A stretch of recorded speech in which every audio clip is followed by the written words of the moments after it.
Let's talk about a story. A story that, for so many of us, feels personal. It's a story of bright lights and catchy jingles, but it's also a story of a slow, quiet collapse. This is how America's favorite toy store died. And this, right here, this gets to the absolute heart of it, doesn't it? The feeling wasn't just about losing a place to shop. For millions, it was something so much deeper. You can almost feel it now, can't you? That specific smell of new plastic and cardboard. Geoffrey the Giraffe smiling down at you. And those aisles, my God, they felt like they went on forever. It was a destination, a world built just for kids. But how did a place this magical even come to be? Well, the story starts way smaller than you'd probably think. It all began with a simple observation. It's 1948, and a man named Charles Lazarus opens a little baby furniture store. But he noticed something crucial. He saw that parents who came in for a crib always came back later for toys. So he pivoted. He created something no one had ever really seen before, a supermarket of toys. And that idea, it just exploded. From that one little store in '57, it grew into a global empire, an absolute icon. Just think about that number for a second.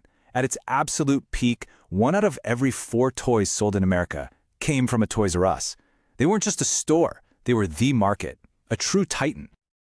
On the surface, they were completely invincible. But underneath all the glitter and wrapping paper, a storm was gathering. While Toys R Us was busy perfecting the physical aisle, a whole new world was being coded into existence, a world it was not ready for. And this is the moment where the story turns.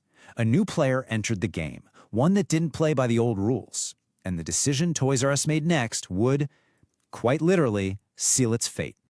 You see, the company just didn't get it. They didn't know how to fight this new kind of war. The internet was fast, it was convenient, and its shelves were endless. So instead of figuring out how to build their own future online, they decided to rent one.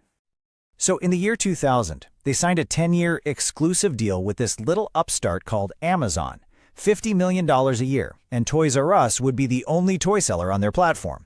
On paper, it sounded brilliant. In reality, it was a trap. And here's the devastatingly simple mistake. Toys R Us basically gave its biggest future competitor a masterclass in the toy business. What sells, when it sells, who buys it. Amazon just soaked up all that data and then, quietly, launched its own toy section. By the time Toys R Us realized what happened, it was already years behind. That one mistake was crippling, but it wasn't the final blow. Nope. The next one came in 2005, when a group of private equity firms bought the company, a move that would hollow out the giant from the inside out. $6.6 billion. That was the price tag. And on the surface, it looked like this massive vote of confidence. But the real story wasn't the price, it was how they paid for it. $5 billion. That's how much of the deal was financed by loading crushing debt onto Toys R Us itself. All of a sudden, the toy store wasn't just in the business of selling toys, it was drowning in interest payments. And that's the crucial point. Every single dollar that should have gone into updating the stores, building a modern website, or, competing on price, it was all being siphoned off to service that massive debt. The magic started to fade. The stores felt old, the prices felt high, and the joy was replaced by decay. From there, the timeline is just inevitable. The company limped along for years, completely starved of the cash it needed to evolve. By 2017, it was over. They filed for bankruptcy. And just 1 year later, the last stores in the U.S. turned out the lights for good. In those final heartbreaking days, parents brought their kids to the stores not to buy toys, but to say goodbye. Employees were in tears. This wasn't just a business closing down. This was a piece of childhood disappearing from the American landscape forever. So, when you look back at all the wreckage, why did this happen?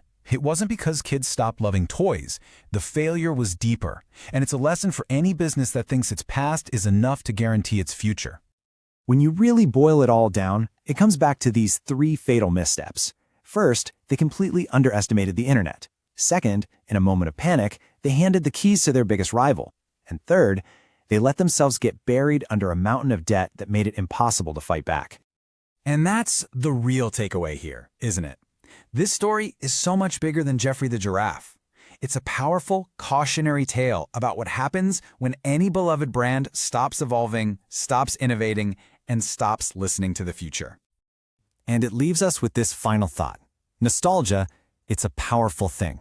It connects us to who we were, but when a company relies on it, instead of adapting to what's next, it can become a trap, one that keeps you from ever reaching the future.